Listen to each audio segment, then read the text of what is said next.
Item ಯಾವುದೇ ಇರಲಿ try ಮಾಡಿ ಆಚಿ ಚಿಕನ್ ಮಸಾಲಾ. ನಾನು ಆರಂಭದಲ್ಲೇ ಹೇಳಿದೆ, ರಾಜ್ಯ ಸರ್ಕಾರದ ಸಚಿವ ಸಂಪುಟ ವಿಸ್ತರಣೆ ಸಿಕ್ಕಾಪಟ್ಟೆ ಕ್ಯೂರಿಯಾಸಿಟಿಯನ್ನ, ಕುತೂಹಲಕ್ಕೆ ಕಾರಣ ಆಗ್ತಾ ಇದೆ. ಬೆಳಗ್ಗೆಯಿಂದಲೂ ಕೂಡ ಇದೇ ವಿಚಾರ ತುಂಬ ದೊಡ್ಡ ಮಟ್ಟದಲ್ಲಿ ಚರ್ಚೆ ಆಗ್ತಾ ಇದೆ. ಉಳಿದಿರ್ತಕ್ಕಂಥದ್ದು 20 ಶಾಸಕ ಸಚಿವ ಸ್ಥಾನಗಳು ಆಗಿದ್ರೆ ಯಾರು ಕೊಡಬೇಕು? ಬೆಳಗ್ಗೆ ಗ್ಯಾರಂಟಿ ನ್ಯೂಸ್ ಒಂದು ಸುದ್ದಿಯನ್ನು ಬ್ರೇಕ್ ಮಾಡಿತ್ತು. ಹಿಂದೆ ಕೂಡ ನಾವು ಅದನ್ನೇ ಹೇಳಿದ್ವಿ. ರಾಹುಲ್ ಗಾಂಧಿ ಬೇಜಾರನ್ನು ವ್ಯಕ್ತಪಡಿಸಿದ್ದಾರೆ. ಈ ರೀತಿಯ ಪಟ್ಟಿ ನೋಡಿ ಬೇಜಾರನ್ನು ವ್ಯಕ್ತಪಡಿಸಿದ್ರು. ಹೊಸಬರಿಗೆ, ಯುವಕರಿಗೆ ಅವಕಾಶ ಕೊಡಿ, ಯಾಕೆ ಹಿಂದೆ ಇದ್ದಂಥ ಸಚಿವರಿಗೆ ಅವರೇ ಅದೇ ಮುಖಗಳಿಗೆ ಯಾಕೆ ಅವಕಾಶ ಕೊಡ್ತೀರಾ ಅನ್ನೋದು ರಾಹುಲ್ ಗಾಂಧಿ ಅವರ ಲೆಕ್ಕಾಚಾರ. ಸೊ ಆಗಿದ್ರೆ ರಾಜ್ಯ ನಾಯಕರು ಕೊಟ್ಟಂಥ ಲಿಸ್ಟ್ ಯಾವುದು? ಸೊ ರಾಹುಲ್ ಗಾಂಧಿ ಸಿಟ್ಟಾಗಿದ್ದು ಯಾಕೆ? ಸೊ ಈ ಕುರಿತು ಒಂದು ಬ್ರೇಕಿಂಗ್ ಇದೆ, ನೋಡ್ತಾ ಹೋಗೋಣ.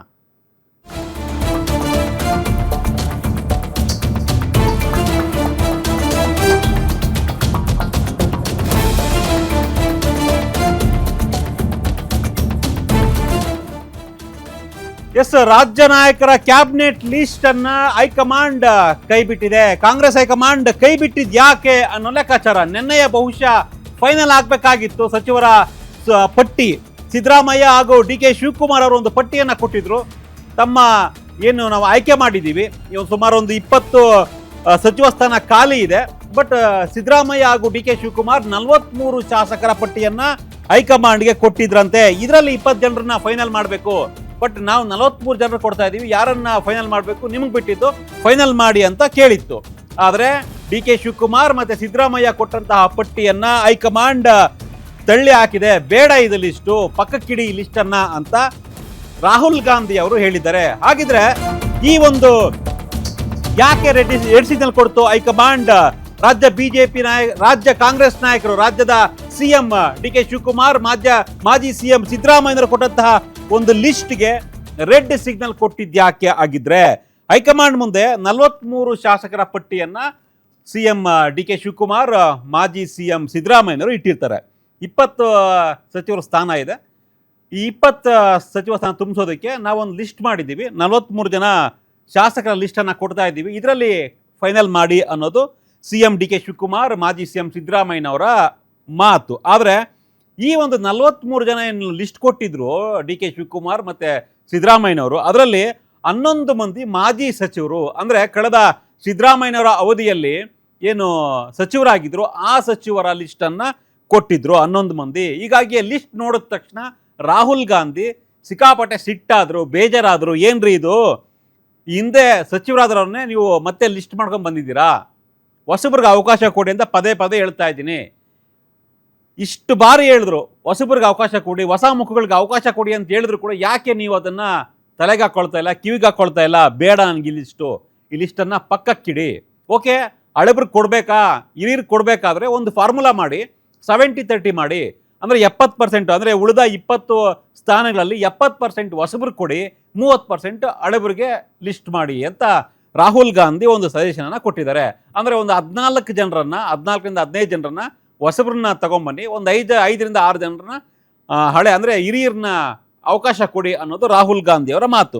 ಸೊ ಈಗಾಗಲೇ ನೀವು ಸ್ಕೀಮಲ್ಲಿ ನೋಡ್ತಾ ಇದ್ದೀರಾ, ಜಮೀರ್ ಅಹ್ಮದ್ ಖಾನ್ ಆಗಿರ್ಬೋದು, ಅಥವಾ HK ಪಾಟೀಲ್ ಆಗಿರ್ಬೋದು, ಚಲುವರಾಯಸ್ವಾಮಿ, SS ಮಲ್ಲಿಕಾರ್ಜುನ್, ಅದೇ ರೀತಿಯಾಗಿ ಸಂತೋಷ್ ಲಾಡ್, ಶಿವರಾಜ್ ತಂಗಡಗಿ, ಆಮೇಲೆ ಲಕ್ಷ್ಮೀ ಹೆಬ್ಬಾಳ್ಕರ್, ಮಂಕಾಳು ವೈದ್ಯ, ಮಧು ಬಂಗಾರಪ್ಪ, B ನಾಗೇಂದ್ರ, ಆಮೇಲೆ ಶಿವಾನಂದ ಪಾಟೀಲ್, ಈ 11 ಜನರ ಹೆಸರನ್ನು, ಇವರೆಲ್ಲರೂ ಕೂಡ ಮಾಜಿ ಸಚಿವರು, ಎಲ್ಲರ ಹೆಸರನ್ನು ಕೂಡ ಸಿದ್ದರಾಮಯ್ಯ ಮತ್ತು DK ಶಿವಕುಮಾರ್ ಅವರ ಪಟ್ಟಿಯಲ್ಲಿತ್ತು. ಈ ಪಟ್ಟಿಯನ್ನು ರಾಹುಲ್ ಗಾಂಧಿ ಮುಂದೆ ಇಟ್ಟರು.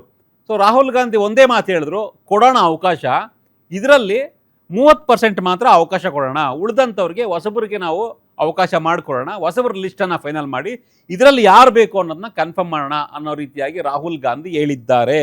ಸೊ ಹಾಗಿದ್ರೆ ಈಗ HK ಪಾಟೀಲ್ ಆಗಿರ್ಬೋದು, ಜಮೀರ್ ಅಹ್ಮದ್ ಖಾನ್ ಆಗಿರ್ಬೋದು, ಚಲುವರಾಯಸ್ವಾಮಿ ಆಗಿರ್ಬೋದು ಮಾಜಿ ಸಚಿವರು, SS ಮಲ್ಲಿಕಾರ್ಜುನ್ ಕೂಡ ಮಾಜಿ ಸಚಿವರು ದಾವಣಗೆರೆಯಿಂದ. ಸೊ ಅದೇ ರೀತಿಯಾಗಿ ಸಂತೋಷ್ ಲಾಡ್ ಮಾಜಿ ಸಚಿವರು, ಶಿವರಾಜ್ ತಂಗಡಗಿ ಮಾಜಿ ಸಚಿವರು, ಆಮೇಲೆ ಲಕ್ಷ್ಮೀ ಹೆಬ್ಬಾಳ್ಕರ್, ಮಂಕಾಳು ವೈದ್ಯ, ಮಧು ಬಂಗಾರಪ್ಪ, B ನಾಗೇಂದ್ರ, ಶಿವಾನಂದ ಪಾಟೀಲ್ ಎಲ್ಲರೂ ಕೂಡ ಮಾಜಿ ಸಚಿವರು. ಇದರಲ್ಲಿ ಮ್ಯಾಕ್ಸಿಮಮ್ ಈಗ ರಾಹುಲ್ ಗಾಂಧಿ ಕೊಟ್ಟಂತಹ ಒಂದು ಸೂತ್ರ ಏನಿದೆ, ಆ ಸೂತ್ರದ ಪ್ರಕಾರ 5ರಿಂದ 6 ಜನ ಮಾತ್ರ ಬಹುಶಃ ಮತ್ತೆ ಸಚಿವರಾಗುವಂಥ ಚಾನ್ಸ್ ಇದೆ. ಸೊ ಯಾರಿಗೆ ಅದೃಷ್ಟ ಇದೆ, ಸಂತೋಷ್ ಲಾಡ್ ಮತ್ತೆ ವಾಪಸ್ ಬರ್ತಾರೆ ಅನ್ನೋ ಲೆಕ್ಕಾಚಾರ ಇದೆ. ಲಕ್ಷ್ಮೀ ಹೆಬ್ಬಾಳ್ಕರ್ ಕೂಡ ವಾಪಸ್ ಕ್ಯಾಬಿನೆಟ್ಗೆ ಬರ್ತಾರೆ ಅನ್ನೋ ಲೆಕ್ಕಾಚಾರ ಇದೆ. ಅದೇ ರೀತಿಯಾಗಿ ಮಧು ಬಂಗಾರಪ್ಪ ಬರಬಹುದು ಸೊ ಈ ಒಂದು ಲಿಸ್ಟ್ನಲ್ಲಿ ಅನ್ನೋ ಲೆಕ್ಕಾಚಾರ. ಆಮೇಲೆ ಶಿವರಾಜ್ ತಂಗಡಿಗೆ ಕೂಡ ವಾಪಸ್ ಆಗ್ತಾರೆ, ಎಸ್ ಮಲ್ಲಿಕಾರ್ಜುನ್ ಬರಬಹುದು ಅಂತ ಇದೆ. ಅಂದರೆ ಈ 5-6 ಜನ ಅವರೇ ಆಗ್ತಾರ ಆಗಿದ್ರೆ ಅಂತ. ಸೊ ನೋಡೋಣ, ಈ ಬಗ್ಗೆ ಮತ್ತಷ್ಟು ಮಾಹಿತಿಯನ್ನು ಪಡ್ಕೊಳ್ಳೋಣ. ನಮ್ಮ ಸ್ಪೆಷಲ್ ಕರೆಸ್ಪಾಂಡೆಂಟ್ ವೀರೇಶ್ ದಾನಿ ಈಗ ದೂರವಾಣಿ ಸಂಪರ್ಕದಲ್ಲಿದ್ದಾರೆ. ದಾನಿ, ಈಗ ಒಂದು 11 ಜನ ಲಿಸ್ಟ್ ಹೋಗ್ತಾ ಇದೆ, ಎಲ್ಲರೂ ಕೂಡ ಮಾಜಿ ಸಚಿವರು. ಸೊ ಡಿ ಕೆ ಶಿವಕುಮಾರ್ ಮತ್ತು ಸಿದ್ದರಾಮಯ್ಯನವರು ಈ ಪಟ್ಟಿಯನ್ನು ರಾಹುಲ್ ಗಾಂಧಿ ಮುಂದೆ ಇಟ್ಟಾಗ ಯಾಕೆ ಹಳೆಬ್ರನ್ನ ಅಥವಾ ಹಿಂದೆ ಇದ್ದಂಥ ಸಚಿವರಿಗೆ ಅವಕಾಶ ಕೊಡ್ತೀರಾ, ಹೊಸಬ್ರಿಗೆ ಅವಕಾಶ ಕೊಡಿ ಅನ್ನೋ ಒಂದು ಮಾತನ್ನ ಹೇಳಿದ್ದಾರೆ ಅನ್ನೋ ಲೆಕ್ಕಾಚಾರ. ಹೀಗಾಗಿನೇ 70-30 ಫಾರ್ಮುಲಾವನ್ನ ಮಾಡಿ ಅಂತ, ಅಂದರೆ 70% ಹೊಸಬರಿಗೆ 30% ಹಳಬರಿಗೆ ಅಂತ. ಈ 30% ಅಂದರೆ 20ರಲ್ಲಿ ಒಂದು 6 ಜನ ಅಲ್ಲ 5 ಜನ ಕೊಡ್ಬೋದು ಅಷ್ಟೇ ಅವಕಾಶ. ಇಲ್ಲಿ ನೋಡಿದ್ರೆ 11 ಜನರ ಪಟ್ಟಿ ಇದೆ. ಸೊ ಏನಿದೆ ಅಪ್ಡೇಟ್ಸು, ಯಾರಿಗೆಲ್ಲ ಅವಕಾಶ ಸಿಗ್ಬೋದು, ಆ 5-6 ಅದೃಷ್ಟವಂತರು ಯಾರು ಅಂತ?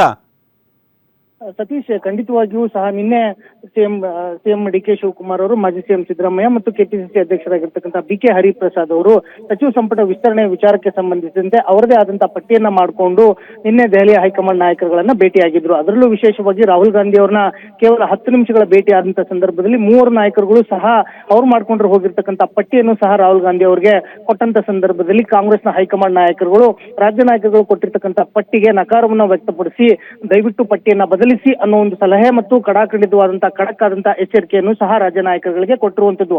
ಆ ಹಿನ್ನೆಲೆಯಲ್ಲೇ ಇದೀಗ ಸಚಿವ ಸಂಪುಟದ ಪಟ್ಟಿ ಫೈನಲ್ ಆಗದೆ ಇರೋದು ಸಹ ಕಾರಣ ಆಗ್ತಾ ಇರುವಂತದ್ದು.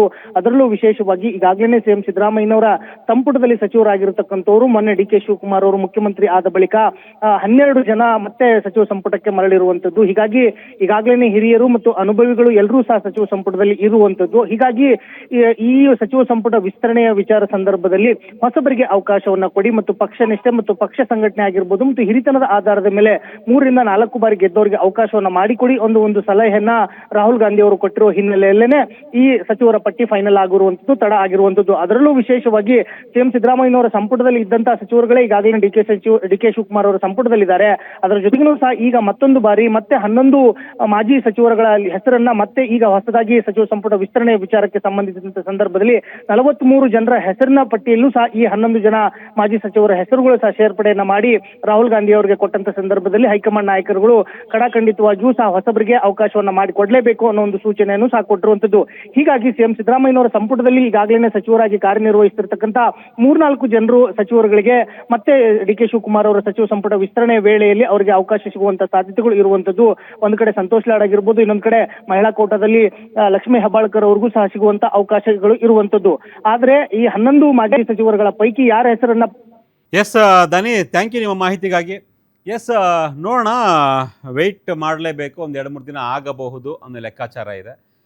ಈಗಾಗಲೇ ಮೊದಲ ಹಂತದಲ್ಲಿ ಏನು ಸಚಿವ ಸಂಪುಟ ಆಗಿತ್ತು, C M D K Shivakumar ಜೊತೆ 13 ಜನ ಸಚಿವರಾಗಿ ಪ್ರಮಾಣ ವಚನ ಸ್ವೀಕರಿಸಿದ್ರು. ಅದರಲ್ಲಿ ಖಾದರ್ ಮತ್ತು ಯತೀಂದ್ರ ಬಿಟ್ಟರೆ, ಅಂದರೆ ಖಾದರ್ ಈ ಹಿಂದೆ ಸಚಿವರಾಗಿದ್ದರು, ಬಟ್ ಈಗ ಲಾಸ್ಟ್ 3 ಇಯರ್ಸಲ್ಲಿ ಸ್ಪೀಕರ್ ಆಗಿದ್ದರು. ಅದರ ಜೊತೆಗೆ ಯತೀಂದ್ರ ಸಿದ್ದರಾಮಯ್ಯ, ಈ 2 ಹೊಸ ಸೇರ್ಪಡೆ ಈ ಬಾರಿಗೆ. ಅದು ಬಿಟ್ಟರೆ ಉಳಿದೆಲ್ಲ ನಾಯಕರು ಯಾರೆಲ್ಲ ಸಚಿವರಾಗಿದ್ದಾರೆ ಎಲ್ಲರೂ ಕೂಡ ಹಳಬ್ರೇನೆ. ಸಿದ್ದರಾಮಯ್ಯ ಅವರ ಕಾಲದಲ್ಲಿ ಸಚಿವರಾಗಿದ್ದರು, ಹಿಂದೆ ಕೂಡ ಸಚಿವರಾಗಿದ್ದರು. ಅವರನ್ನೇ ಮತ್ತೆ ಕ್ಯಾಬಿನೆಟ್ಗೆ ಸೇರ್ಪಡೆ ಮಾಡಿಕೊಳ್ಳಲಾಗಿದೆ ಡಿ ಕೆ ಶಿವಕುಮಾರ್ ಅವರ ಸಂಪುಟದಲ್ಲಿ. ಆದರೆ ಈಗಿರ್ತಕ್ಕಂಥ ಪ್ರಶ್ನೆ, ಹೊಸಬ್ರಿಗೆ ಅವಕಾಶ ಕೊಡಬೇಕು, ಹೊಸ